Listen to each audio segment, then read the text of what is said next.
कदम बढ़ाए जा, खुशी के गीत गाए जा, ये जिंदगी है कौम की, तू कौम पे लुटाए जा। कदम कदम बढ़ाए जा, खुशी के गीत गाए जा, ये जिंदगी है कौम की, तू कौम पे लुटाए जा। और बहुत बहुत अभिनंदन और स्वागत है हमारी आज की मुख्य वक्ता अरुंधति कावड़कर जी का, जो कि बता चुकी हमारे इतिहास की मैम कमलेश जी की प्रिंसिपल हैं सैनिक स्कूल चंद्रपुर नागपुर में, और राष्ट्रीय महिला सह प्रमुख हैं भारतीय शिक्षण मंडल में। मैम आपका बहुत बहुत अभिनंदन, बहुत बहुत स्वागत एक बार फिर से। और हम वाकई हमें बहुत अच्छा लग रहा है कि आप दोबारा से जुड़ पा रही हैं इस कॉलेज के साथ। तो हमारा आपका नाता कुछ गहरा है, जिससे कि हम बार बार इस तरह से मुलाकात हमारी हो रही है तो अच्छा लग रहा है। पहले सिस्टर निवेदिता पे भी आपने हमें एड्रेस किया था और हमारी फैकल्टी ने बहुत इसको पसंद किया, आपके वक्तव्य को। और जैसे मैं देख रही हूँ हमारे साथ जगदम्बे वर्मा जी भी हैं, डॉक्टर जगदम्बे वर्मा जी, आपका भी बहुत बहुत अभिनंदन है, जो हरियाणा प्रांत महिला प्रमुख हैं। और उनके सौजन्य से और भारतीय शिक्षण मंडल के साथ मिलकर इतिहास विभाग आज ये प्रोग्राम कॉलेज में करवा पा रहा है। हम इसके लिए उनको भी बहुत बधाई देते हैं और उनका बहुत धन्यवाद करते हैं कि कॉलेज के साथ समय समय पर इस तरह अच्छे कार्यक्रम हम करवा पा रहे हैं।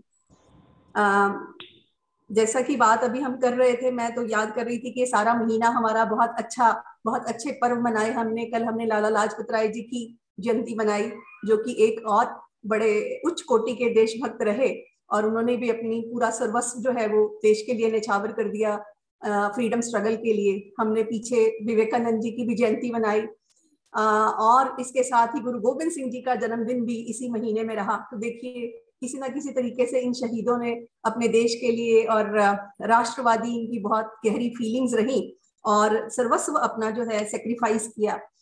तो हमें इन सब के हम इन प्रोग्राम्स को युवाओं के साथ करवाने का एक पर्पस रहता है कि हम इनसे कुछ सीख ले सके। आजादी, आज हम आजाद भारत में रह रहे हैं और बड़े अधिकार हमारे बने हुए हैं, और कॉन्स्टिट्यूशन के अनुसार हमारे बड़े सारे अधिकार हम मांगते भी हैं और बड़ी फ्रीडम हम इंजॉय कर रहे हैं। लेकिन आज के युवाओं को ये पता होना चाहिए कि ये फ्रीडम इतनी आसानी से नहीं मिली है, और लोगों ने अपना खून बहाया है और अपना सर्वस्व न्यौछावर किया, अपनी लाइफ सेक्रीफाइस की है, सुप्रीम सेक्रीफाइस लोगों ने किया है, तब जाके हमारा देश आजाद हुआ है। तो आजादी को लेना भी कठिन था और आजादी को बनाए रखना भी कठिन होता है, और उसके लिए भी हमें सेक्रीफाइसेस करने पड़ते हैं जो शायद हम डे टू डे लाइफ में करने को तैयार नहीं होते। ये बात हम अपनी यंग जनरेशन के साथ शेयर करना चाहते हैं और अपनी यंग जनरेशन को बताना चाहते हैं। नेताजी सुभाष चंद्र बोस जी के बारे में अभी आज की हमारी जो मुख्य वक्ता हैं वो भी बहुत बात कहेंगी, और क्योंकि वो एक्सपर्ट हैं इस एरिया में, और हमारी इतिहास की जो टीचर थी जिनके सौजन्य से ये सारा प्रोग्राम हो रहा है, उन्होंने भी अपने विचार व्यक्त किए हैं कि कैसे उन्होंने कहा कि तुम मुझे खून दो, मैं तुम्हें आजादी दूंगा। बहुत जोश से भरने वाला ये एक नारा था नेताजी सुभाष चंद्र बोस का। और इसके अलावा भी कितनी उनकी अच्छी लाइफ थी, कितने अच्छे फैमिली में उनका जन्म हुआ, और ICS जैसी कठिन परीक्षा पास करके भी वो अपनी लाइफ को बहुत इंजॉय कर सकते थे, बहुत अच्छी खुशी वाली जिंदगी और समृद्ध जिंदगी वो बिता सकते थे।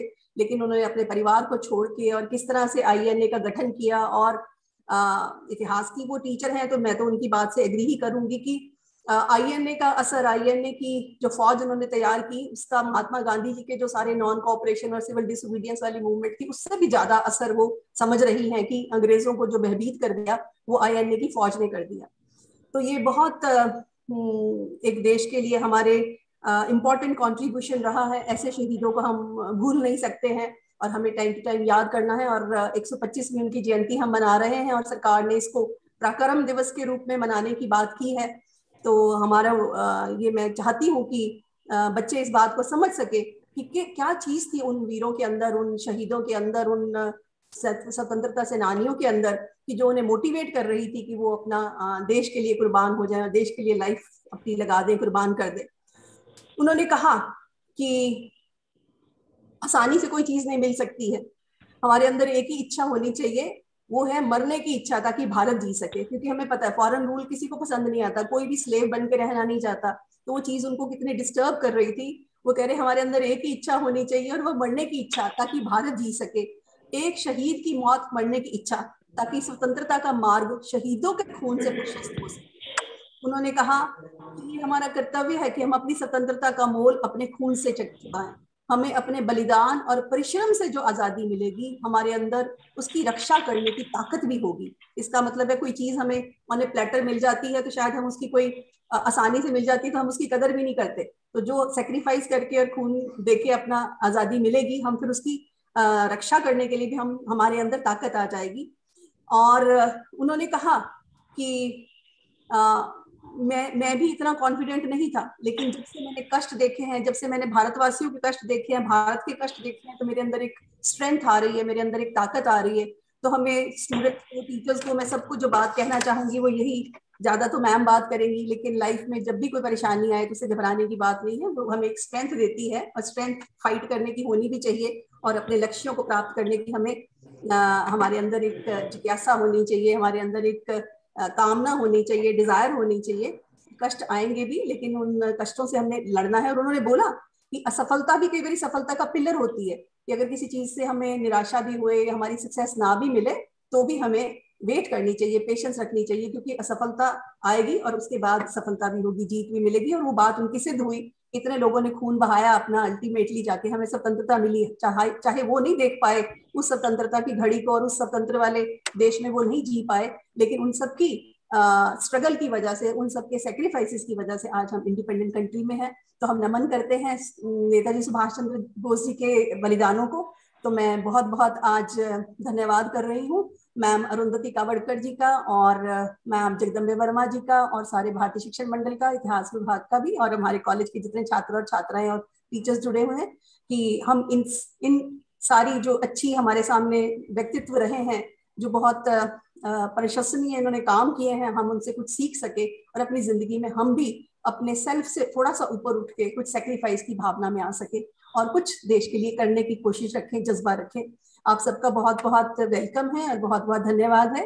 मैम जगदम्बे वर्मा कुछ भारतीय शिक्षण मंडल के बारे में अगर कहना चाहती हैं, तो मैं चाहती हूँ कि 2-4 मिनट आप कुछ बता दीजिए, सारे जो हमारे साथ जुड़े हुए हैं। उसके बाद हम मैम अरुंधति जी से कहेंगे कि वो अपना वक्तव्य हमारे सामने रखेंगे। आज की इस कार्यक्रम में पराक्रम दिवस के उपलक्ष्य में उपस्थित बहुत ही सुंदर आयोजन में आपका डीएवी कॉलेज प्राचार्य डॉक्टर सविता भट्ट और आदरणीय आज की मुख्य वक्ता सुश्री अरुंधति कावड़कर जी, राष्ट्रीय महिला सह प्रमुख, और सभी प्रबुद्ध वर्ग, श्रोताजन, सभी का सादर अभिवादन, सादर अभिनंदन। समय को ध्यान में रखते हुए मैं शिक्षण मंडल का परिचय संक्षिप्त रूप में आपके सामने जरूर रखना चाहूंगी। हमारा जो ध्येय श्लोक है शिक्षण मंडल का, तत्कर्म यन्न बंधाए सा विद्याया विमुक्तये, आयासाया परम कर्म विद्या शिल्प नैपुण्यम।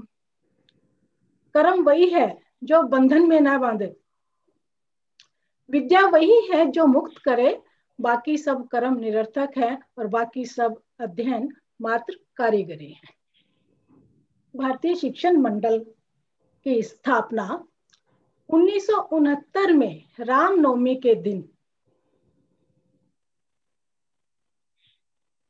शिक्षा के क्षेत्र में राष्ट्रीय पुनरुत्थान के उद्देश्य से हुई और तब से लेकर आज तक निरंतर शिक्षा में भारतीयता स्थापित करने के लिए भारतीय शिक्षण मंडल सभी प्रांतों में विभिन्न आयामों और प्रकल्पों के माध्यम से कार्यरत है। भारत की एकात्म जीवन दृष्टि पर आधारित और देश की सांस्कृतिक ऐतिहासिक अनुभूति से उपजी राष्ट्र के समग्र विकास पर केंद्रित राष्ट्रीय शिक्षा नीति, पाठ्यक्रम चर्चा व्यवस्था तथा शिक्षण विधि का विकास इस कार्य का मुख्य उद्देश्य ध्येय है। सच्चे अर्थ में भारतीय शिक्षा व्यवस्था की पुनः प्रतिष्ठा के महान व्रत को संपन्न करने, प्राथमिक शिक्षा से लेकर उच्च शिक्षा तक सभी स्तरों पर विविध शैक्षिक, बौद्धिक तथा प्रायोगिक गतिविधियों का संचालन देश के सभी प्रांतों में भारतीय शिक्षण मंडल कर रहा है।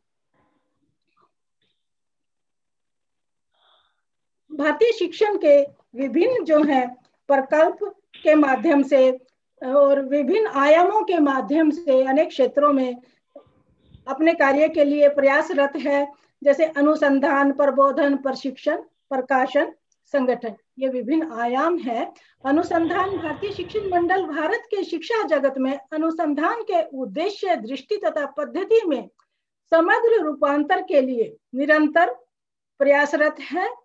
इस स्वप्न को साकार करने विभिन्न विश्वविद्यालयों तथा अनुसंधान संस्थानों में शोधकर्ताओं व विशेषज्ञों के लिए आनंदशालाओं का आयोजन भारतीय शिक्षण मंडल कर रहा है।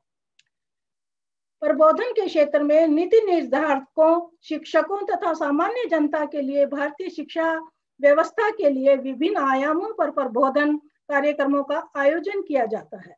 शिक्षाविदों तथा शिक्षा संस्थानों के सहयोग से भारतीय ज्ञान परंपरा एवं शिक्षा पद्धति पर सभा, संगोष्ठी तथा परिचर्चाओं का संचालन देश भर में होता है। फिर प्रशिक्षण के क्षेत्र में भारतीय शिक्षण मंडल ने शिक्षण संस्थाओं की शैक्षिक गुणवत्ता विकास हेतु गुणवत्ता सुधार कार्यक्रमों का आयोजन समय समय पर किया जाता है।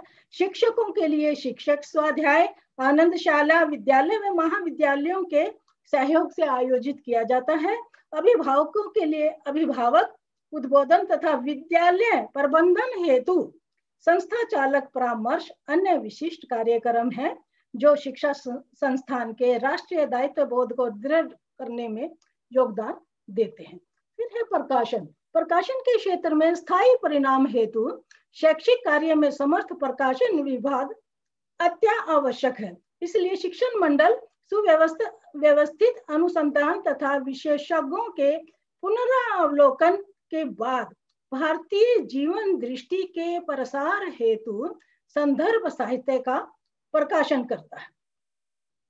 विभिन्न भाषाओं में हिंदी, मराठी, अंग्रेजी आदि में हमारा जो है साहित्य, पुस्तकें और पत्र प्रकाशित होते हैं।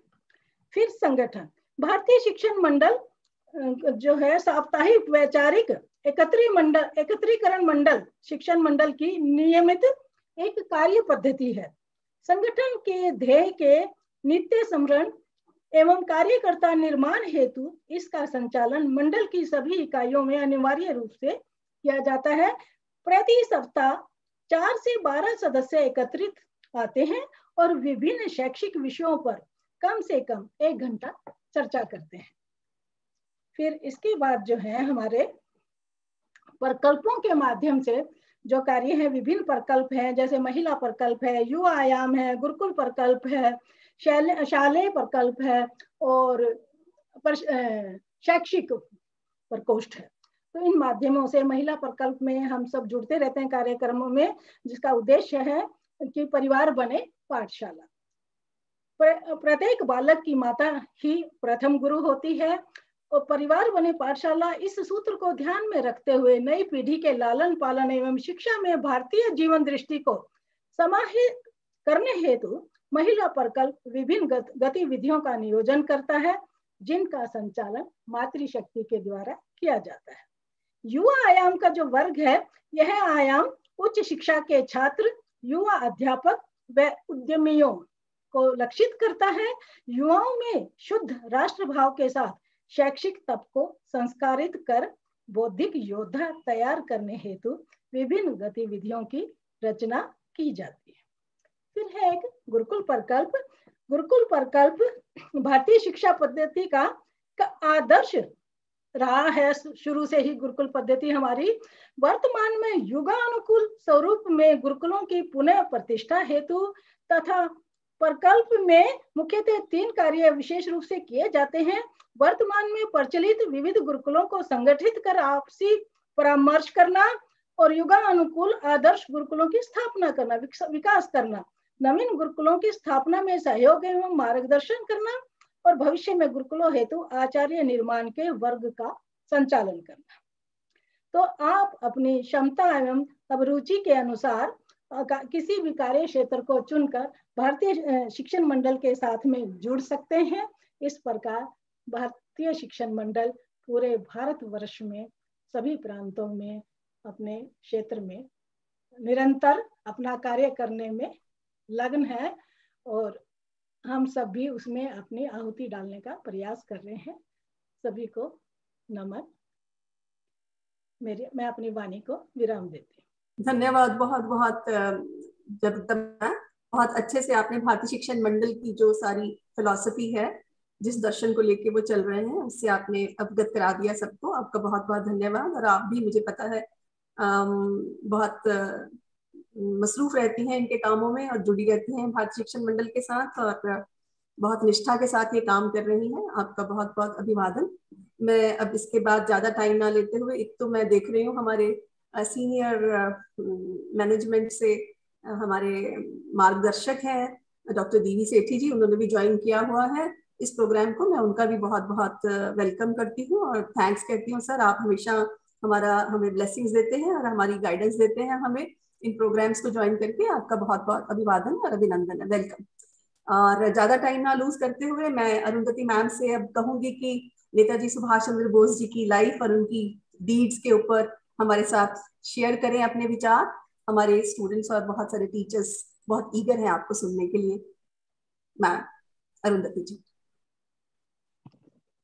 रत्नाकरा धौतपदां हिमालय किरीटिनीं ब्रह्मराजर्षि रत्नाढ्यां वंदे भारत मातरम।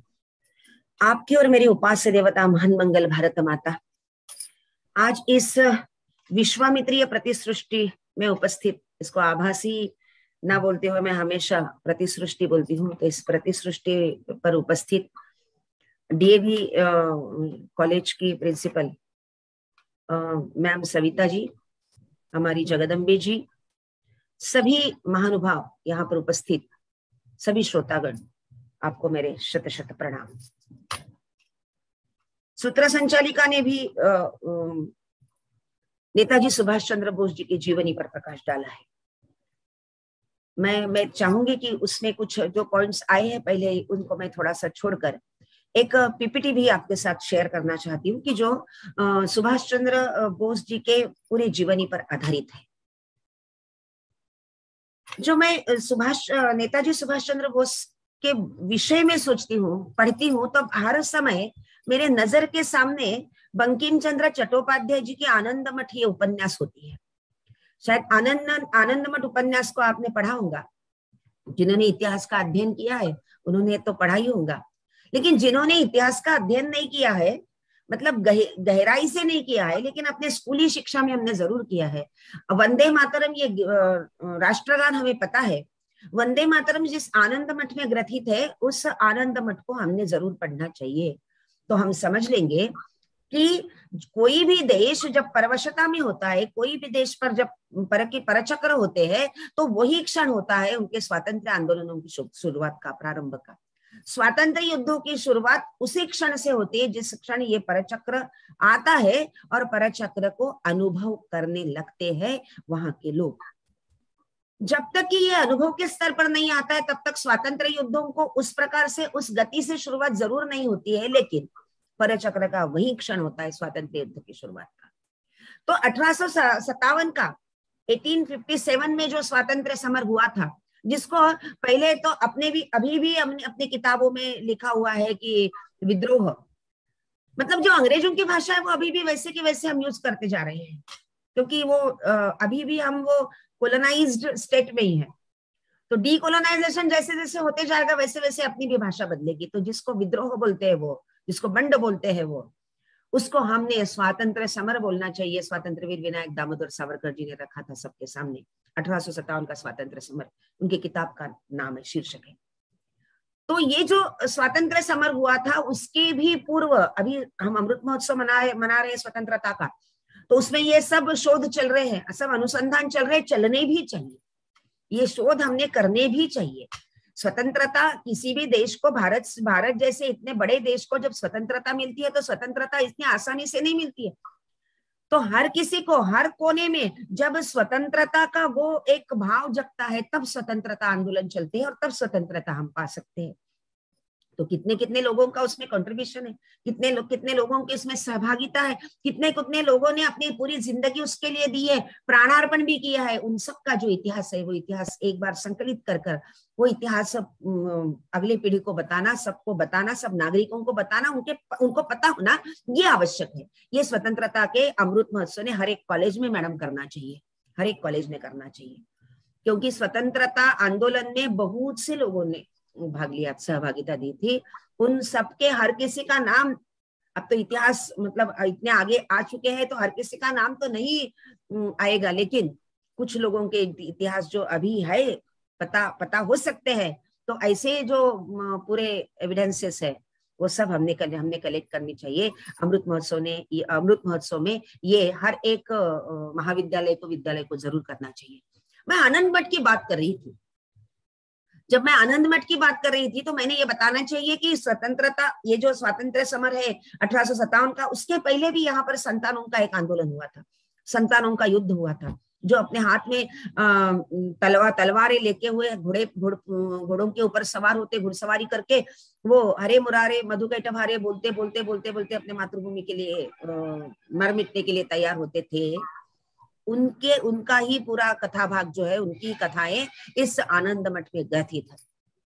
उसमें भवानंद नाम का एक पात्र है, और भवानंद नाम का ये जो एक व्यक्ति है, वो व्यक्ति बताता है महेंद्र नाम के वहां वो आनंद मठ के नायक को कि मैं संतान हूं, तो मैं संतान हूं तो किसका संतान हूं, तो मैं मातृभूमि का संतान हूं, मुझे और कुछ नहीं है, कोई रिश्ता नहीं है, ना मुझे माता है, ना मुझे पिता है, ना मुझे पुत्र है, ना मुझे बंधु है, कोई नहीं है, मुझे बस एक ही रिश्ता पता है, वो यानी मेरे मातृभूमि का। इस आनंद मठ की मतलब ये आनंद मठ का ये पूरा कथा भाग, इसकी जो उपक्रमणिका है, उपक्रमणिका यानी उसकी शुरुआत में जो कथा है, जिस कथा का सूत्र लेते हुए आगे आनंद मठ की पूरी रचना महर्षि बंकिम चंद्र चट्टोपाध्याय जी ने की है, जो स्वातंत्र्य मंत्र के उद्गाता थे। स्वातंत्र्य मंत्र यानी वंदे मातरम, जो स्वतंत्रता का मंत्र हुआ था, उसके उद्गाता जो बंकिम चंद्र चट्टोपाध्याय जी, उन्होंने लिखी हुई आनंद मठ, उसमें उपक्रमणिका में भी लिखते हैं कि एक बड़ा जंगल है, वन है, अरण्य है, उस अरण्य में शाल वृक्ष के बहुत बड़े बड़े पेड़ है, वृक्ष है, और इस प्रकार से तमस फैला हुआ है, इस प्रकार से अंधेरा है फैला हुआ कि मानो कभी प्रकाश ने वहां पर स्पर्श ही नहीं किया हो। कभी प्रकाश की किरण गलती से अगर आती है उस वन में तो पूरा तमस इस प्रकार से छाया हुआ है कि वो गिरंकृत कर लेगा, तुरंत उसको समाप्त कर देगा उस प्रकाश की किरण को। मानवीय स्वर तो वहां पर कभी प्रकटा ही नहीं था, और एक दिन अचानक एक मानवीय स्वर वहां पर प्रकटता है और वो पूछता है एक प्रश्न उस अरण्य पुरुष को कि क्या मेरे मनोरथ सिद्ध होंगे। जब ये प्रश्न पूछा गया कि क्या मेरे मनोरथ सिद्ध होंगे, तो उसका एक बार, दो बार, तीन बार पूछने के बाद उत्तर ही नहीं आता है कुछ, और अचानक उसका उत्तर आता है कि आपने क्या दांव पर लगाया है। उसके उत्तर में जो प्रश्न पूछा कि क्या आपने क्या दांव पर लगाया है, तो ये मानव ईश्वर उसका उत्तर देता है कि मैंने मेरा जीवन सर्वस्व दांव पर लगाया। उसका उत्तर वो जो अरण्य पुरुष देता है, वो बोलता है कि जीवन तो एक तुच्छ वस्तु है। तो फिर ये प्रश्न पूछता है फिर से कि मैंने क्या दांव पर लगाना चाहिए, तो उसका उत्तर आता है कि भक्ति। आप सबको मैं बता दूं कि जिन्होंने ये भक्ति दांव पर लगाई, ऐसे असंख्य लोग इस देश में हैं जिन्होंने स्वतंत्रता के आंदोलन, स्वतंत्रता पाने के लिए और स्वतंत्रता के बाद भी स्वतंत्रता अक्षुण्ण रखने के लिए काम किए हैं। उनके विषय में हम अभी थोड़ी चर्चा करने वाले हैं। उसमें से एक अत्यंत महत्वपूर्ण नाम है नेताजी सुभाष चंद्र बोस। जैसे कि मैंने बोला आपको कि मैं एक पीपीटी आपके साथ शेयर करना चाहूंगी।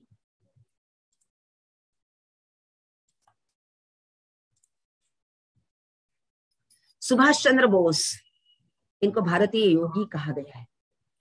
योगी एक सन्यासी जैसे उनका पूरा जीवन था।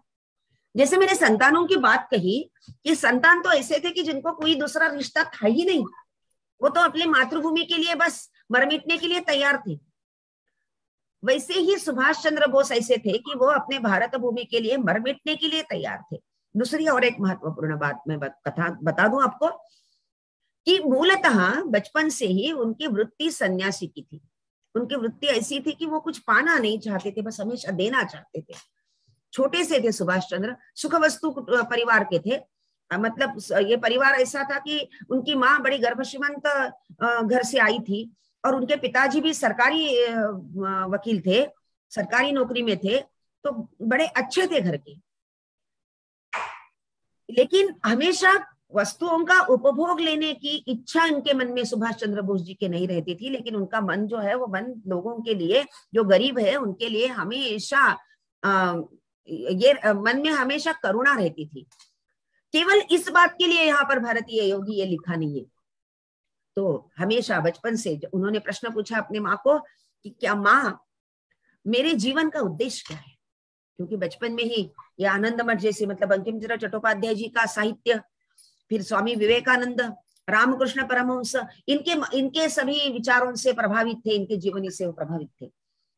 अपने मित्रों को साथ लिए और साथ लेकर वो अरण्य में गए, वो वन में गए। और वन में वो क्यों गए? तो उनको लगा कि मेरे जीवन का उद्देश्य तो ये होना चाहिए कि आध्यात्मिक उन्नति करना, और आध्यात्मिक उन्नति अगर करनी है मुझे, तो मुझे गुरु की आवश्यकता है।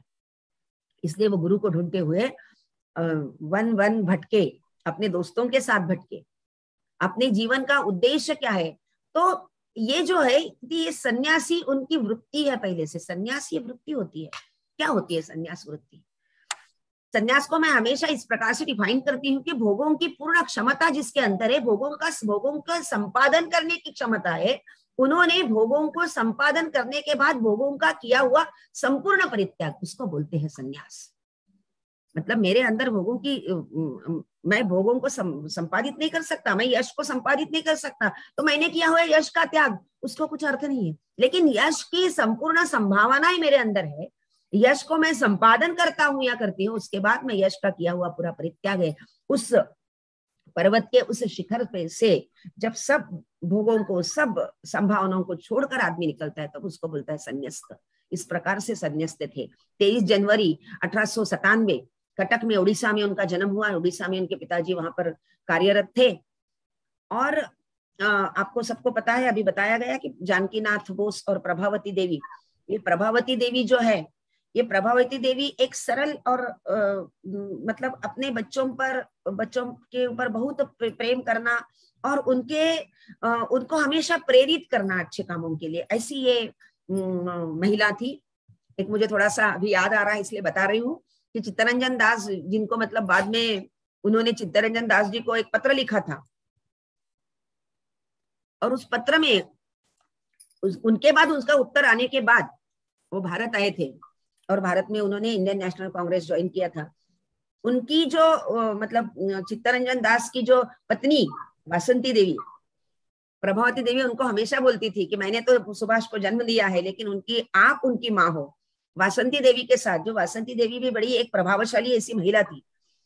तो ऐसे सुभाष चंद्र बोस 12 वर्ष की उम्र में उनको लगता है कि मेरे जीवन का उद्देश्य क्या है। वेणी माधव जी को भी वो प्रश्न पूछते हैं हमेशा।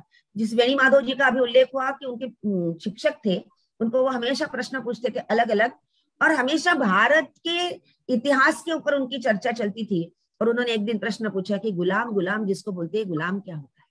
कौन होता है गुलाम? किसको गुलाम कहते हैं? और भारत गुलाम कैसे है? भारत गुलाम कैसे हुआ? ऐसा कौन सा कारण है? और फिर उस कारण के मूल तक जाकर हमने कुछ काम करना चाहिए। ये प्रेरणा उनके अंदर हमेशा थी। और ये प्रेरणा जो है, कौन सी प्रेरणा थी? ये 12 वर्ष की उम्र की ये बात तो चल रही है। कलकत्ता में गए थे एक बार अपने मामा के साथ, सुभाष चंद्र बोस। वहां पर एक बहुत बड़ा प्रसंग जिसका उल्लेख भारतीय इतिहास में होता है, स्वतंत्रता के आंदोलन के इतिहास में होता है। आप सबको पता है कि 1905 में करजन ने बंगाल का विभाजन किया था। ये बंगाल का विभाजन जो है वो डिवाइड एंड रूल, ये उनका जो एक पॉलिसी थी, उस पॉलिसी पर आधारित था।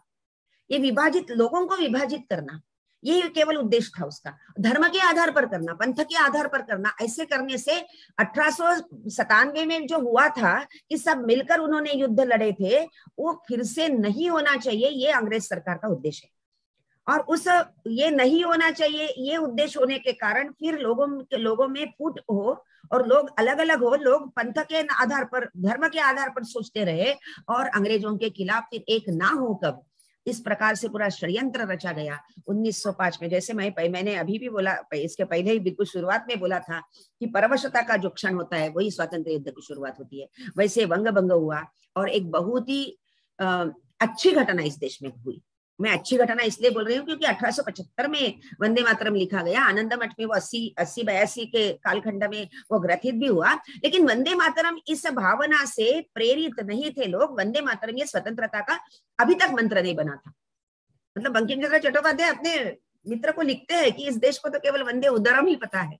ऐसे निराश हुए थे, लेकिन उनके मन में था, और योगी अरविंद बोलते थे कि इस मंत्र में, इस गीत में बंकिम चंद्र चट्टोपाध्याय जी ने एक महत्वपूर्ण काम किया है, वो यानी भारत माता का हमको समूर्त दर्शन दिया है। तो ये जो समूर्त दर्शन उस वंदे मातरम गीत में था। 1905 में वंदे मातरम ये स्वतंत्रता का महामंत्र बन गया। कैसा बन गया? क्योंकि तब लोगों को पता चला कि इस भूमि के प्रति मेरी भावना क्या है। तो मेरी भावना ये है कि ये मेरी माँ है, और माँ के टुकड़े नहीं हुआ करते। माँ के टुकड़े कोई पुत्र नहीं बर्दाश्त कर सकता। इसलिए ये केवल भूमि नहीं जिसमें हमारी मालकी है, ऐसी भूमि नहीं है। तो इसमें मालकी की भावना नहीं, तो ममत्व की भावना है। ये बात पहली बार 1905 में इस देश को पता चली, और इसलिए वंदे मातरम गीत के नारे लगे।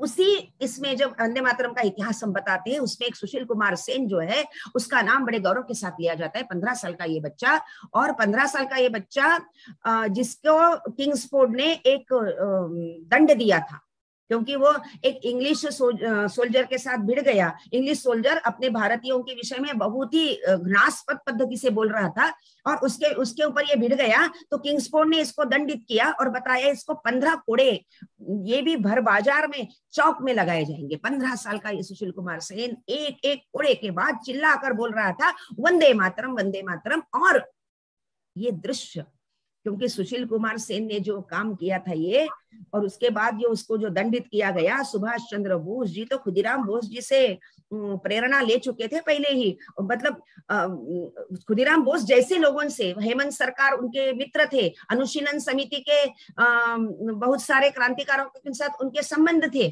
और देश के लिए कुछ करना चाहिए। मुझे नहीं है ऐसा काम करना है कि सरकारी नौकरी कभी नहीं करनी है, तो उनके दिमाग में स्पष्ट था। नव विवेकानंद उनका मंडल था। तो वो बोलते हैं, वो आग्रह करते हैं कि मुझे सुशील कुमार सेन का दर्शन कराना है, बस बाकी मुझे मिठाई वगैरह कुछ नहीं चाहिए, बस मुझे सुशील कुमार सेन का दर्शन चाहिए। मामा ने समझ लिया कि ये कुछ अलग लड़का है, और उसके बाद फिर वो मतलब सबके समझ में आ गया। तो जानकी बोस जो है, उनको भी ऐसे लग रहा था कि ये आगे चल के कुछ क्रांतिकारक ना बन जाए। तो एक बार वो उनके रूम में चले गए देखने के लिए कि क्या चल रहा है भाई इसका, क्योंकि बाद में प्रेसिडेंसी कॉलेज की भी घटना है। कोटन जो एक प्रोफेसर थे, वो भारतीय इतिहास के विषय में ठीक बात नहीं कर रहे थे, तो सभी बच्चों ने, सभी छात्रों ने मिलकर उस दिन बंद करवाया था महाविद्यालय। प्रेसिडेंसी कॉलेज से उनको निकाला दिया गया था। मतलब ये एक स्पिरिट, ये एक प्रेरणा उनके अंदर पहले से ही थी। तो जब उन्होंने देखा तो लाला हरदयाल जी का गदर संस्था जो उनकी थी, गदर पार्टी जो थी, गदर पार्टी का एक विज्ञापन था, और वो विज्ञापन में वो लिखते थे, वो विज्ञापन में लिखा हुआ था कि हमें चाहिए, कौन चाहिए? तो जवां मर्द सिपाही चाहिए इस देश के स्वतंत्रता के लिए लड़ने के लिए। और उनकी क्या ये क्या है, उनको क्या वेतन क्या मिलेगा? तो वेतन मिलेगा उनको मृत्यु। और उनको पुरस्कार क्या मिलेगा? तो पुरस्कार मिलेगा उनको आजादी। और उनको पेंशन क्या मिलेगी भाई? विज्ञापन में लिखा हुआ है, पेंशन मिलेगा हौतात्म्य, शहादत। और रणांगण कौन सा है? रणांगण है हिंदुस्तान। तो ये विज्ञापन सुभाष चंद्र बोस जी के रूम में उन्होंने पाया, तो उनको हिल गए, जानकीनाथ हिल गए। उनको लगा कि भाई ये आगे चल के कुछ ऐसा ना कर बैठे, क्योंकि उन्होंने भी नौकरी तो छोड़ी थी, सरकारी नौकरी। उन्होंने फिर वकालत, अपनी स्वतंत्र वकालत शुरू की थी, लेकिन है तो थे तो वो अंग्रेजों के मर्जी में ही। तो वो नहीं चाहते थे, वो चाहते थे ये कोई अंग्रेजों की नौकरी करे तब वो प्रतिष्ठा प्राप्त करे, ये सब वो चाहते थे। इसलिए उन्होंने प्रेसिडेंसी कॉलेज से निकालने के बाद, वो जब निकाले गए तो उसके बाद उन्होंने स्कॉटिश कॉलेज में अपना एजुकेशन पूर्ण किया। बीए में भी 2 रैंकर रहे, वो तो 10वीं में भी वो सेकंड आए थे, सेकंड मेरिट थे। कुछ अपने छात्रों के लिए बहुत महत्वपूर्ण बात है समझने के लिए युवाओं को समझने के लिए बहुत महत्वपूर्ण बात है कि पूरी योग्यता प्राप्त करना, और ये योग्यता जो है वो मातृभूमि के लिए उसको यूज करना, मातृभूमि के लिए समर्पित होना, ये महत्वपूर्ण बात थी। जो सावरकर जी बोलते कि गुणसुमने मी वेचेली या भावे कि तिने सुगंधा घ्यावे, कि गुणसुमनों का संपादन, गुणों का, सद्गुणों का संपादन मैंने इसके लिए किया है कि मातृभूमि ने उसका सौरभ लेना चाहिए। उसके बाद फिर वो लंदन गए।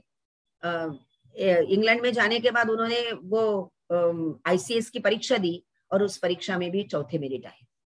जो भी परीक्षा, मैं जानबूझकर ये जो भी परीक्षा बोल रही है, फिर वो 10वीं 12वीं या फिर जैसे BA वगैरह की परीक्षा हो या जीवन की परीक्षा हो, हर परीक्षा में सुभाष चंद्र बोस ये रैंकर ही है, वो उत्तीर्ण ही वैसे हो गए। इसलिए उन्होंने बाद में पराक्रम जो किया है, पराक्रम दिवस हम आज मना रहे इतने वर्षों के बाद, इसलिए मैं बोल रही हूँ कि जो परीक्षा उन्होंने दी है वो परीक्षा उन्होंने इसी प्रकार से पास की है।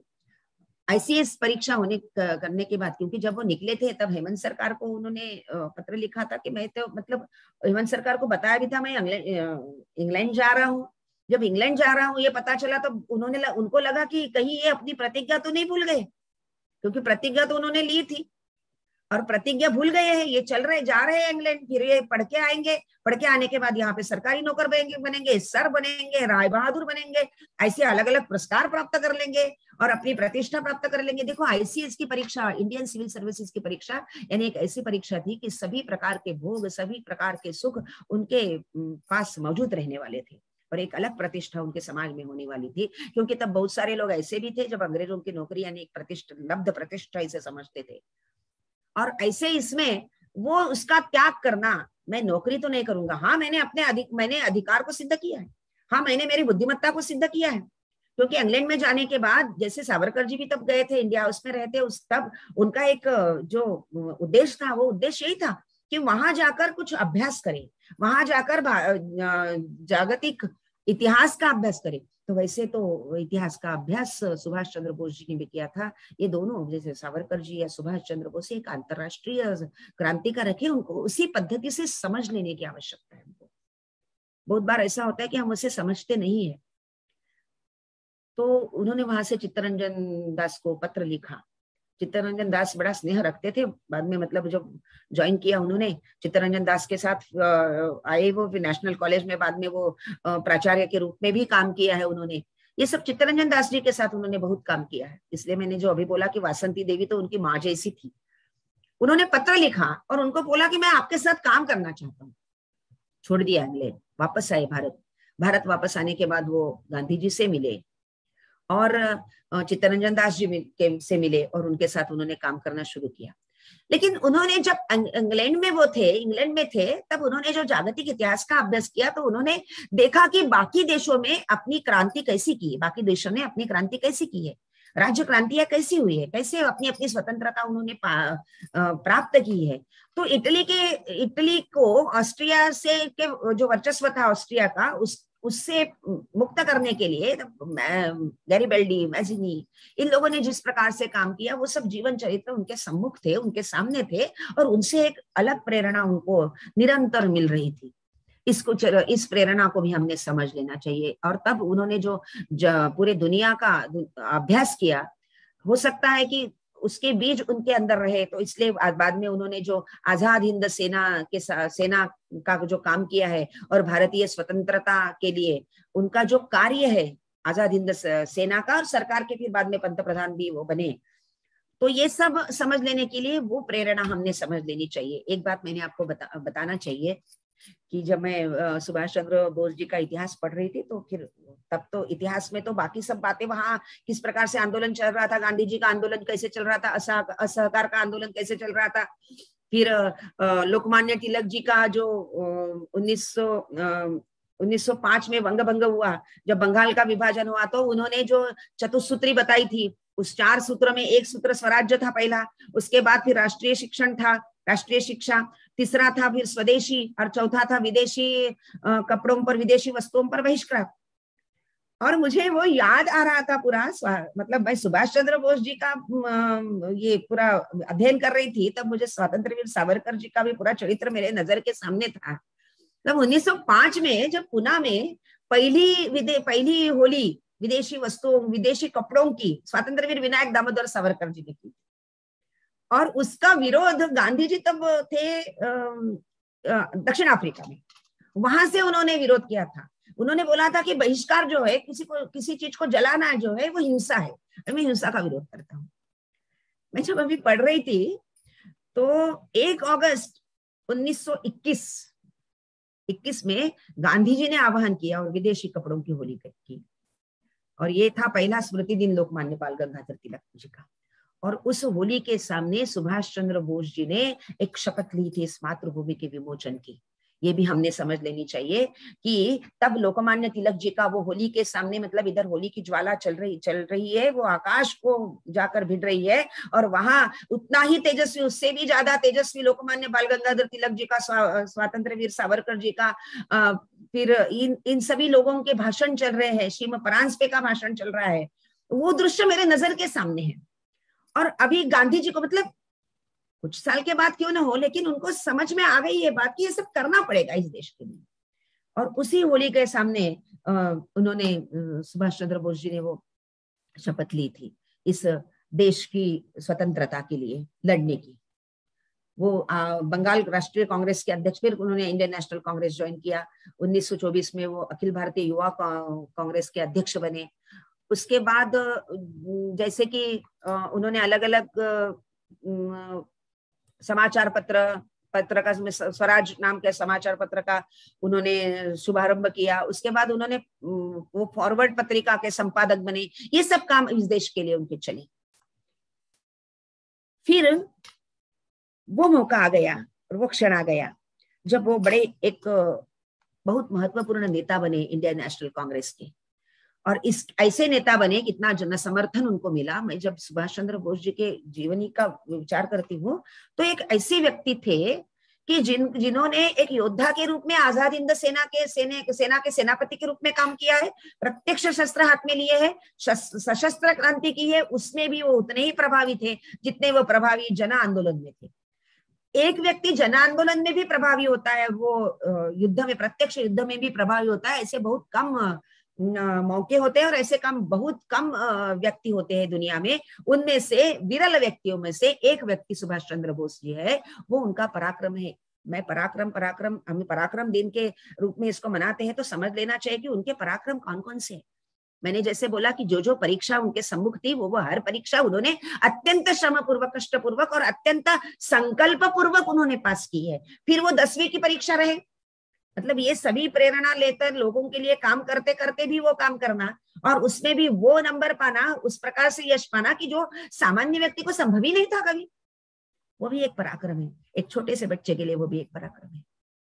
पराक्रम तो उनका तब भी है जब उन्होंने उनको प्रेसिडेंसी कॉलेज से निकाल देने के बाद भी वो फिर से कॉन्सेंट्रेट कर सकते हैं अपने अभ्यास पर, और अभ्यास पर कॉन्सेंट्रेट करके फिर से वो वही यश संपादन कर सकते हैं बीए की परीक्षा में। आईसीएस की परीक्षा में ठीक है ना भाई, आईसीएस की परीक्षा आपके लिए सबसे महत्वपूर्ण और सबसे अत्युच्च परीक्षा है ना, वो भी वह पास करके दिखाता हूँ, वो भी एक पराक्रम है। ये बौद्धिक पराक्रम है। अभी हमको इस गौरवमय इतिहास से जो प्रेरणा लेनी है वो एक बौद्धिक पराक्रम के लिए, अभी बौद्धिक पराक्रम की सबसे ज्यादा आवश्यकता है, क्योंकि अलग अलग नैरेटिव सेट हो जाते हैं। एक नैरेटिव उसमें ये है कि दे दी हमें आजादी बिना खड़ग बिना डाल। भाई किसी भी देश को बिना खड़ग बिना डाल आजादी नहीं मिलती। रणा बिना स्वातंत्र कुणा मिला, किसको रण के बगैर स्वतंत्रता मिली है? कोई भी, मैं तो बोलती हूँ कि कोई भी इतिहास ले लो, राज्य क्रांति का, इतिहास के तज्ञ यहाँ पर बैठे हैं, कोई भी इतिहास ले लो, कभी नहीं होता ऐसे। सब मार्ग का अवलंबन करना पड़ता है, क्योंकि हमारा उद्देश्य जो है वो अंतिम उद्देश्य है वो स्वराज्य, स्वतंत्रता। वो स्वतंत्रता पाने के लिए सभी मार्गों का अवलंबन करना पड़ता है कि जन आंदोलन का, क्योंकि क्रांतिकारकों का जो कार्य रहता है वो बड़ा गोपनीय नहीं रखना पड़ता है।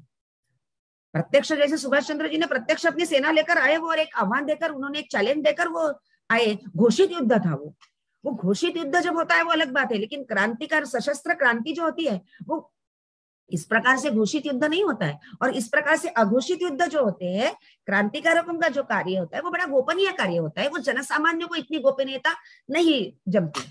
तो जन आंदोलन भी आवश्यक है, लेकिन क्रांतिकारकों का भी काम आवश्यक है। इसलिए बिना खड्ग बिना ढाल रक्त की एक बूंद बहे बगैर नहीं मिली है स्वतंत्रता, उसका सम्मान करना चाहिए, उस पराक्रम को याद करना चाहिए। सुभाष चंद्र बोस जी के माध्यम से सभी इस देश में जो पराक्रमी पुरुष हुए, जो पौरुष है, उनके पौरुष को याद करने का, उसका स्मरण करने का ये दिन है पराक्रम। तो वो भी उन्होंने पराक्रम किया, और वो पाने के बाद उसको छोड़ देना, ये बहुत बड़ा पराक्रम है, क्योंकि छोड़ना इतना आसान नहीं है। संपादन करना आसान है, लेकिन संपादन करने के बाद, कष्टपूर्वक संपादन करने के बाद उसका त्यागना बहुत कठिन होता है। वो यश को छोड़ देना बहुत कठिन होता है। उसमें ऐसा लगता है कि थोड़े और दिन मैं कर लूं, इतना आसान नहीं होता। जैसे कि मेरे परिचय में बताया गया कि अपना संपूर्ण जीवन वगैरह ऐसा कुछ हुआ नहीं है, इतना भाग्य मेरे है नहीं। मैं स्कूल मेरे विद्यालय के लिए संपूर्ण समय देती हूँ, ये तो बिल्कुल योग्य है, लेकिन अभी देश के लिए संपूर्ण समय अपना देना, इतना सौभाग्य मेरा अभी तो नहीं है। बस प्रार्थना करती हूँ भगवती भारती को कि ऐसा समय मुझे भी मिले, लेकिन इसका ऐसा त्याग करना ये बहुत कठिन बात होती है। जब इंडियन नेशनल कांग्रेस के एक लीडर के रूप में कांग्रेस के एक नेता के रूप में भी उन्होंने जो प्रवास किए, उस प्रवास में भी उन्होंने भारत के लिए जो सोचा है वो बहुत महत्वपूर्ण है, क्योंकि बहुत कम लोगों को स्वतंत्र भारत के सपने आए। आपको लगेगा कि दीदी ये कैसे बोल रही है, कभी कम लोगों को सपने आए। कम लोगों को सपने आए इसलिए बोलती हूँ, केवल स्वतंत्रता पर्याप्त नहीं होती है। स्वतंत्र भारत को किस प्रकार से हमने रखना है, किस प्रकार से भारत उभरेगा, किस प्रकार से भारत का पुनरुत्थान होगा, किस प्रकार से भारत ये पूरे जग में एक नेतृत्व करने के रूप में खड़ा रहेगा, उस स्वतंत्र भारत के विषय में भी सोचना पड़ता है। बहुत कम लोगों को, इसलिए मैं बोलती हूँ कैसे सपने आए। भगिनी निवेदिता ने राष्ट्रध्वज के विषय में सोचा था, स्वतंत्र वीर सावरकर जी ने सोचा था, मैडम कामा ने स्टुटगार्ट में जर्मनी में जो समाजवादियों की परिषद थी उसमें वो ध्वज रखा था कि ये मेरे स्वतंत्र भारत का ध्वज है, आज मैं यहाँ पर फहराई रही हूँ। ये जो है, जिसको हम आजकल की भाषा में ऑटो सजेशंस बोलते हैं, ये अपने मन को बताना कि ये मेरा राष्ट्र ध्वज है, ये मैं फहराऊंगा, वो एक पराक्रम होता है अपने आप में। सुभाष चंद्र बोस जी ने वो भी पराक्रम किया है, लेकिन उसके पहले 1939 में उन्होंने एक बड़ी महत्वपूर्ण इलेक्शन लड़ा था, और वो इलेक्शन था पट्टाभी सीतारामैया जो है उनके अगेंस्ट, क्योंकि वो थे गांधी जी के कैंडिडेट उम्मीदवार, और गांधी जी के कैंडिडेट को कांग्रेस में हराना और खुद चुन के आना, ऐसे लोक नियुक्त थे वो, वैसे वो चुने गए, किसी ने सिलेक्ट किए हुए नहीं थे, ही वाज इलेक्टेड। ऐसे नेतृत्व के रूप में, अध्यक्ष के रूप में उभरना, अध्यक्ष के रूप में इलेक्ट होना, चुनाव जीतना, और उसके बाद फिर से वो छोड़ देना, क्योंकि कुछ लोगों को नहीं पटी वो बात, मतलब गांधी जी को वो बात पटी नहीं। गांधी जी को लगा कि वह मेरा पराभव है, और जिनको आगे चल के सुभाष चंद्र बोस जी ने राष्ट्रपिता बोला है, उन्हीं का शब्द है, राष्ट्रपिता बोला है, वो राष्ट्रपिता नाराज हो गए वो, और उनको वो बात पटी नहीं, वो अपना खुद का पराभव ऐसा मान लिया उन्होंने। तो ये बात फिर सुभाष चंद्र जी को भी नहीं पटी, इसलिए त्रिपुरी कांग्रेस में, और उनके स्वास्थ्य भी बिगड़ गया, और स्वास्थ्य बिगड़ने के कारण त्रिपुरी कांग्रेस में नहीं जा पाए, उन्होंने वो छोड़ दिया। फॉरवर्ड ब्लॉक का उन्होंने उसकी स्थापना कर ली, और उसकी स्थापना के बाद भी उनकी जो पहली सभा हुई ना, उसको 2.5 लाख लोग उपस्थित थे। यानी जन समर्थन में तो तब से लेके आज भी सुभाष चंद्र बोस का पराक्रम दिन बोलते बराबर जगह जगह पर कार्यक्रम हो रहे हैं। मानो लोग अभी भी, उनको ऐसे लग रहा है उनको कि अभी भी नेताजी आए और हमारे सम्मुख खड़े रहे, जैसे वो आजाद हिंद रेडियो से उन्होंने बोला था कि मैं सुभाष चंद्र बोस बोल रहा हूँ, और मैं आ रहा हूं, मैं बाहर से आ रहा हूं, आप अंदर से विद्रोह करें, अंदर से आप युद्ध करें, और इस प्रकार से हम भारत माता को फिर से स्वतंत्र करें। ये जो उनका आह्वान है, वो आह्वान के शब्द अभी भी भारत के हर भारतवासी के कान में गूंज रहे हैं। तो उन्होंने स्वतंत्र वीर सावरकर जी से भेंट की, और एक सशस्त्र क्रांति की एक बड़ी अलग योजना उन्होंने की, और 88 डेज का, 88 डेज का, क्योंकि नजरबंद थे भारत में, वहां से वो निकले, और वहां से निकल कर वीर वो उन्होंने आजाद हिंद सेना का नेतृत्व किया। उसके पूर्व एक योजना ऐसी बनी कि 39 में दूसरे महायुद्ध की शुरुआत हो गई। सब दिखने लगा कि अभी दूसरा महायुद्ध छेड़ा जा रहा है, होने वाला है। भारत को उसको कोई वैसे तो कुछ लेना देना था नहीं, भारत उसमें था ही नहीं, क्योंकि भारत तो एक गुलाम राष्ट्र था, लेकिन भारत गुलाम राष्ट्र था इसी के कारण भारत को खींचा गया उसमें, और हम भारत के मतलब ब्रिटिश गवर्नमेंट के साथ, ब्रिटिश सेना के साथ हम लड़े। मतलब जो युद्धबंदी थे वहां के आंकड़े मेरे पास जो है वो 85,000 में से 45,000 भारतीय सेना थी। जब वहां पे वो बताया गया कि भाई आपको अगर आप भारत आजाद हिंद सेना में जाना चाहते हो तो आप जा सकते हो, ये व्यूह रचना वहां पर जो हुई उसका कारण था स्वतंत्र वीर विनायक दामोदर सावरकर और सुभाष चंद्र बोस जी ने जो बनाई हुई एक रणनीति थी, वो रणनीति थी।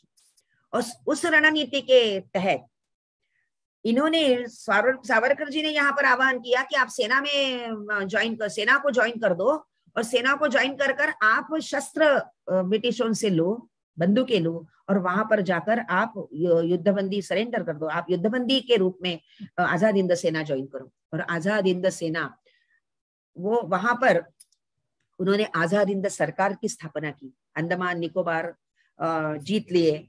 उसके बाद वो मणिपुर में भी उन्होंने देखो अंडमान निकोबार में सुभाष चंद्र बोस जी ने 30 दिसंबर 43 को झंडा फहराया था। हिटलर से मिले, जापान के पंतप्रधान से मिले, बैंकॉक के पंतप्रधान से भी मिलने गए, तब वो वहां उनको मिले नहीं। थाईलैंड के प्रधानमंत्री से मिले, सिंगापुर से उन्होंने आजाद हिंद रेडियो से अपना भाषण दिया था जो मैंने अभी बताया। ये सब उन्होंने किया, और ये सब करके एक मुक्त भारत केंद्र स्थापित किया। जो बाद में जब इतिहास हम देखते हैं तो रशिया में भी उनका दूतावास था। मतलब तो आजाद हिंद सेना जो इन युद्धबंदियों की सेना जो रासबिहारी बोस ने पहले ही तैयार करके रखी थी, उसका नेतृत्व बाद में उन्होंने सुभाष चंद्र बोस जी को दिया। और ये ऐसा नेतृत्व था कि जिनके मन में पहले से ही इतने देश को स्वतंत्र करने का एक स्फूर्ति थी, एक प्रेरणा थी। उस प्रेरणा के तहत जब वो, जैसे मैंने बताया कि वो पनडुब्बी में गए थे और वो जापान गए, वहां पे उन्होंने फिर 30 दिसंबर 1943 को राष्ट्रध्वज फहराया, आजाद हिंद सरकार की स्थापना कर पहले प्रधानमंत्री के रूप में।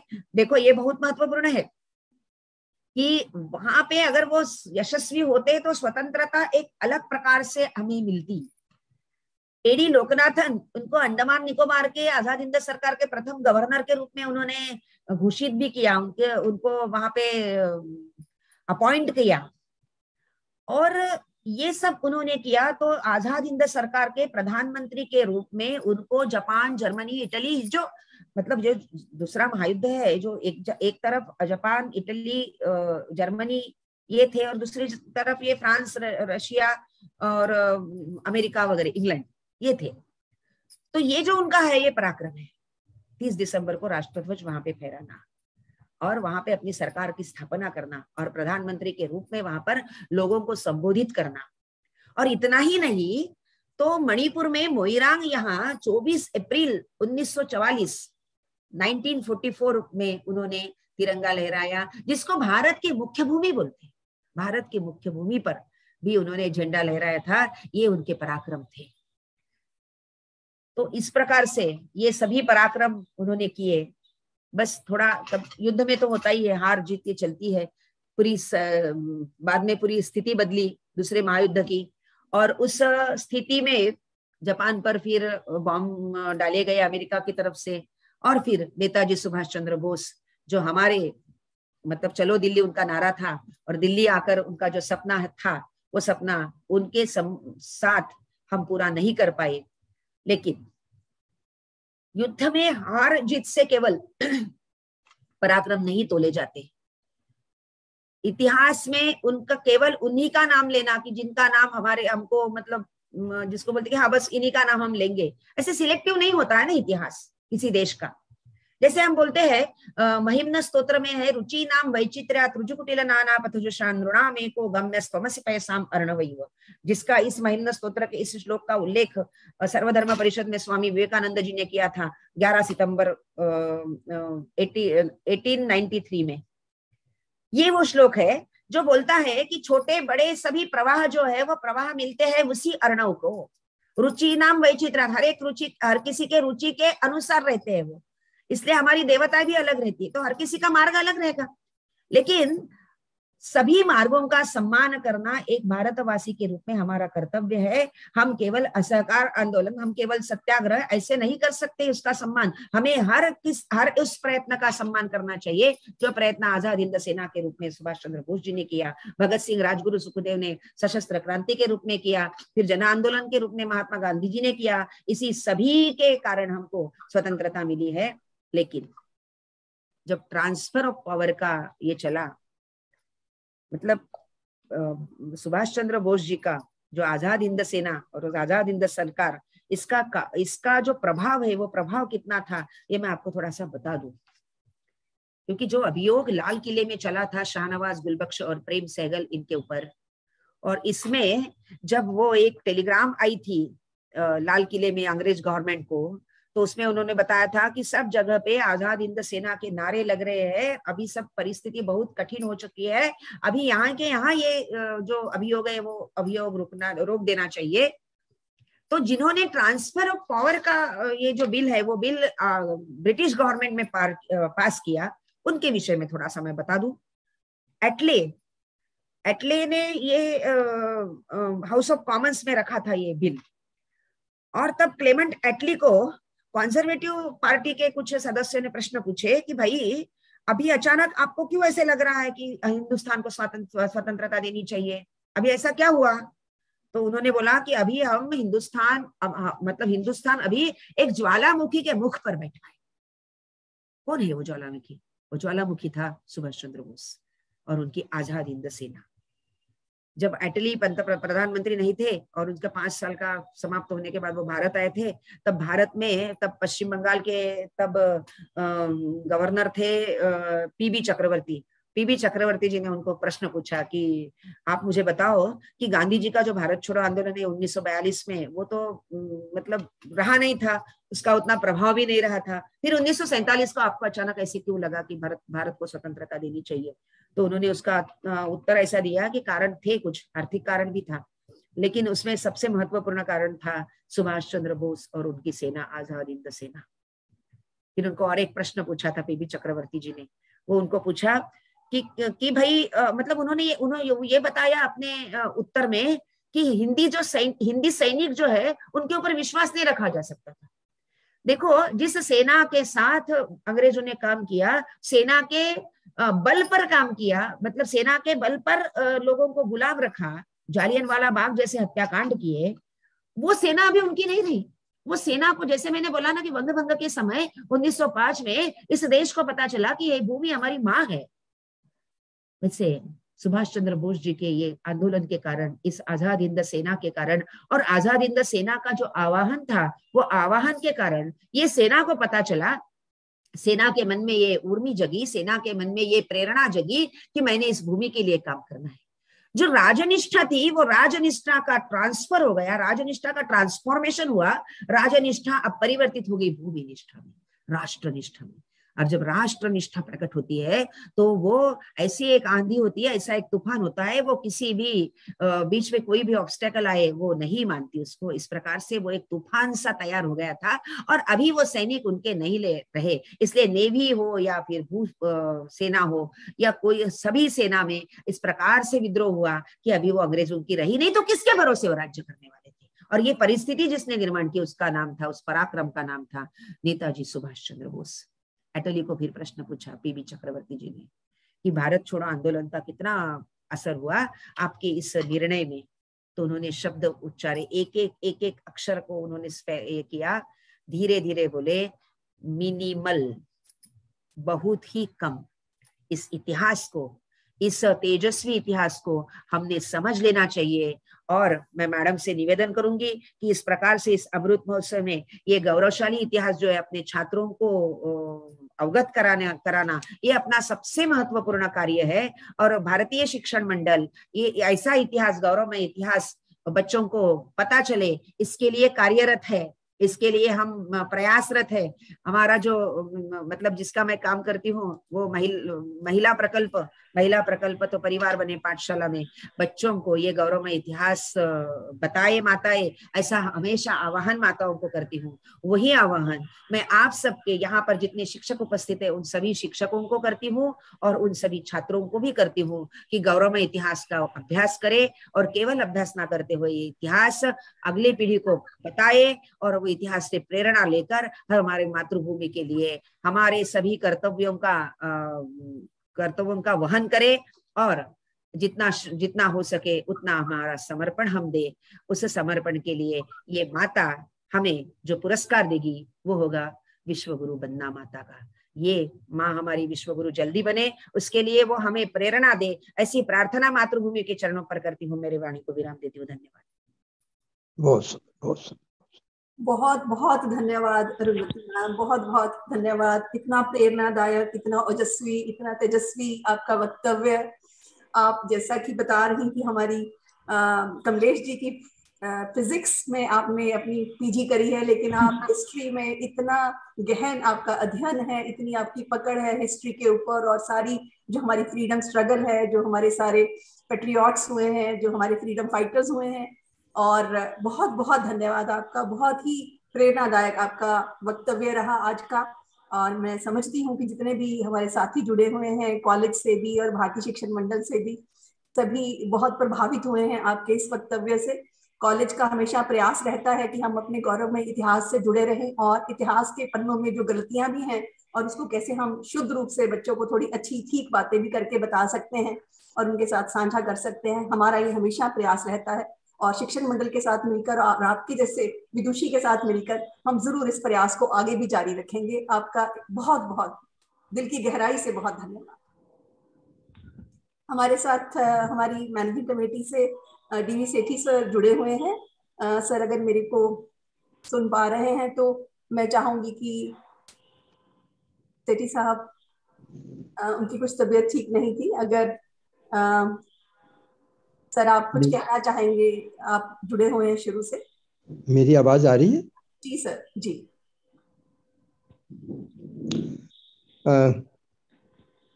सर्वप्रथम आदरणीय अरुंधति जी का मैं अंतस की गहराइयों से अभिनंदन करना चाहता हूँ। आपका सारा उद्बोधन सुनने के उपरांत वस्तुतः मैं रोमांचित हो उठा। हमारे देश का इतिहास कितना गौरवशाली है और शायद देर आयत दुरुस्त आयत कहते हुए ही सही, नेताजी सुभाष चंद्र बोस के दिन को प्रेरणा दिवस, शौर्य दिवस, किसी भी नाम से उसको कहा जाए, ये पूर्ण रूप से सार्थक है।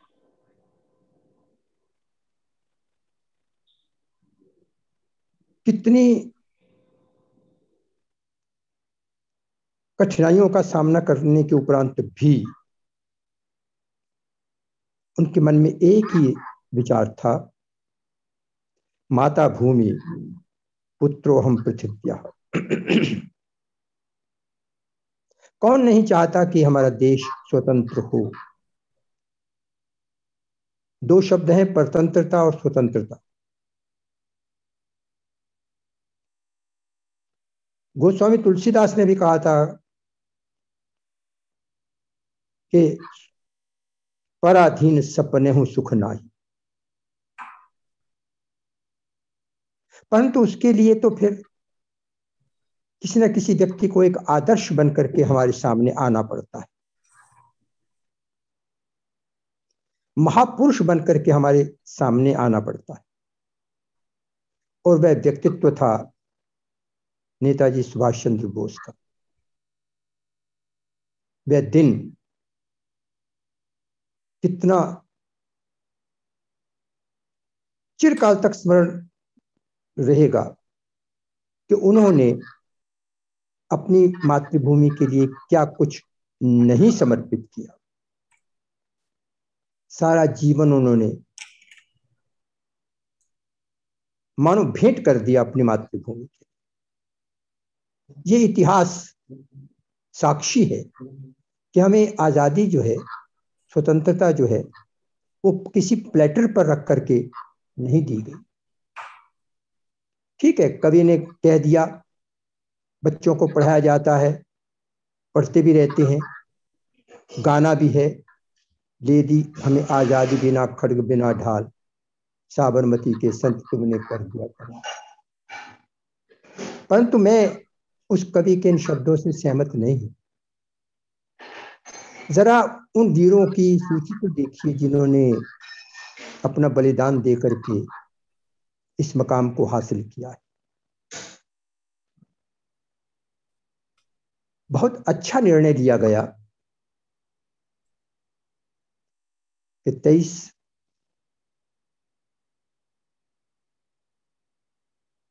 जनवरी के दिन को एक ऐसा दिन घोषित किया गया जिससे आने वाली पीढ़ियां भी प्रेरित होती रही। और पूरा एक सप्ताह जो है वो गणतंत्र के लिए मनाया जाएगा, ऐसा निर्णय लिया गया है। इस इतिहास को प्रत्येक स्कूल में, प्रत्येक कॉलेज में इस प्रकार के इतिहास को पढ़ाया जाना चाहिए। और विशेष रूप से इतिहास विभाग का ये कर्तव्य बनता है कि वो अपने बच्चों को, अपने शिष्यों को, अपने विद्यार्थियों को अपनी इस संस्कृति से, अपनी इस विजय गाथा से परिचित करवाते रहे। जो है समर्थ, जो शक्तिमान, जीने का है अधिकार उसे। आज की जो परिस्थिति देश की बन रही है, हम यदि जागरूक नहीं रहेंगे, सचेत नहीं होंगे, तो न जाने कैसे दिन हमें देखने पड़ेंगे। हमें सचेत होना पड़ेगा, वंदे मातरम गाना पड़ेगा, अपनी मातृभूमि की रक्षा के लिए उद्यत होना पड़ेगा, यदि हम अपना सर ऊंचा रख करके जीना चाहते। एक बार पुनः आपको बहुत बहुत बधाई आपके इस उद्बोधन के लिए। डॉक्टर सविता जी का आभार जिन्होंने मुझे भी आज इस उद्बोधन को सुनने के लिए जो अवसर प्रदान किया है। आपका भी बहुत बहुत धन्यवाद। जितने भी आपकी टीम है, उस सारी टीम का भी मैं आभार व्यक्त करता हूं कि उन्होंने मुझे ये अवसर प्रदान किया। जय हिंद।